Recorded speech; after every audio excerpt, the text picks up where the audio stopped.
ಖಾಸಗಿ ಬಸ್ ಬೈಕಿಗೆ ಡಿಕ್ಕಿ ಹೊಡೆದು ಸೋಮವಾರ ಮೂಡುಬಿದ್ರೆ ಆಳ್ವಾಸ್ ಕಾಲೇಜಿನ ವಿದ್ಯಾರ್ಥಿ ಕಾರ್ತಿಕ್ ಆಚಾರ್ಯ ಮೃತಪಟ್ಟಿದ್ದು, ಚಾಲಕನ ನಿರ್ಲಕ್ಷ್ಯತನವನ್ನ ಖಂಡಿಸಿ ವಿವಿಧ ಕಾಲೇಜುಗಳ ವಿದ್ಯಾರ್ಥಿಗಳು ಮಂಗಳವಾರದಂದು ವಿದ್ಯಾಗಿರಿ ಜಂಕ್ಷನ್ನಲ್ಲಿ ಪ್ರತಿಭಟನೆಯನ್ನ ನಡೆಸಿದರು. ಈ ವೇಳೆ ಶಾಂತಿ ಪ್ರಸಾದ್ ಹೆಗ್ಡೆ ವಿದ್ಯಾರ್ಥಿಗಳನ್ನು ಉದ್ದೇಶಿಸಿ ಮಾತನಾಡಿ, ಖಾಸಗಿ ಬಸ್ ಚಾಲಕರ ಅಜಾಗರೂಕತೆ ಹಾಗೂ ನಿರ್ಲಕ್ಷ್ಯದಿಂದಾಗಿ ಮೂಡುಬಿದ್ರೆಯಲ್ಲಿ ಕಳೆದ 1 ವರ್ಷದ ಅವಧಿಯಲ್ಲಿ 10ಕ್ಕೂ ಅಧಿಕ ವಿದ್ಯಾರ್ಥಿಗಳು ಬಲಿಯಾಗಿದ್ದಾರೆ. ಹೀಗಾಗಿ ಬಸ್ ಚಾಲಕನ ವಿರುದ್ಧ ಕಠಿಣ ಕಾನೂನು ಕ್ರಮ ಕೈಗೊಳ್ಳಬೇಕು.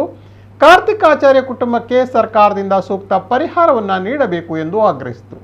ಮೂಡುಬಿದ್ರೆ ವಲಯದ ಖಾಸಗಿ ಬಸ್ಸಿನ ಎಲ್ಲ ಚಾಲಕರು ಕಟ್ಟುನಿಟ್ಟಾಗಿ ರಸ್ತೆ ನಿಯಮಗಳನ್ನು ಪಾಲಿಸಬೇಕು. ವಿಶೇಷ ಜನಸಂಚಾರವಿರುವ ಪ್ರದೇಶಗಳಲ್ಲಿ ವೇಗಕ್ಕೆ ಕಡಿವಾಣ ಹಾಕಬೇಕು. ಆಳ್ವಾಸ್ ವಿದ್ಯಾಗಿರಿ ಬಳಿ ಹೆದ್ದಾರಿಗೆ ಹಂಸ ಹಾಕಬೇಕು. ಶಾಲಾ ಕಾಲೇಜುಗಳ ಬಳಿ ಡಿವೈಡರ್ಗಳನ್ನು ಅಳವಡಿಸಿ ಬಸ್ಸುಗಳ ವೇಗಕ್ಕೆ ಕಡಿವಾಣ ಹಾಕಬೇಕು ಎಂಬ ಮನವಿಯನ್ನು ವಿದ್ಯಾರ್ಥಿಗಳು ಪೊಲೀಸ್ ವೃತ್ತ ನಿರೀಕ್ಷಕ ನಿರಂಜನ್ ಅವರಿಗೆ ಸಲ್ಲಿಸಿದ್ದರು.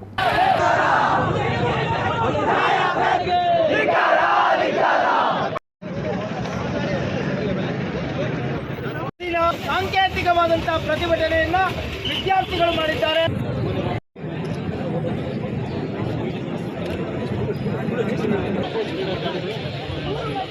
ಎರಡನೇದು ಇದಕ್ಕೆ ಸಂಬಂಧಪಟ್ಟ ಇಲಾಖೆಗೆ ಸಾರಿಗೆ ಇಲಾಖೆ ಕೂಡ ಬಂದು ಆ ವೇಗದ ಇದನ್ನು ಅವರು ಕೂಡ ಬಂದು ಮಾಡಿಸೋದು. ಸ್ಟೂಡೆಂಟ್ಗಳು ಕೂಡ ಫುಟ್ಪಾತ್ ನಿಂತ್ಕೊಂಡು ಸಿಕ್ಕಾಪಟ್ಟೆ ಹೋಗ್ತಾರೆ. ಬೆಳಗಿಂದವ ಅದು ವಿಡಿಯೋಗಳು ವೈರಲ್ ಆಗಿದೆ. ದಯಮಾಡಿ ಹಾಕ್ಬೇಕಂತಕ್ಕಂಥದ್ದು ಬೇಡಿಕೆ ಇದೆ.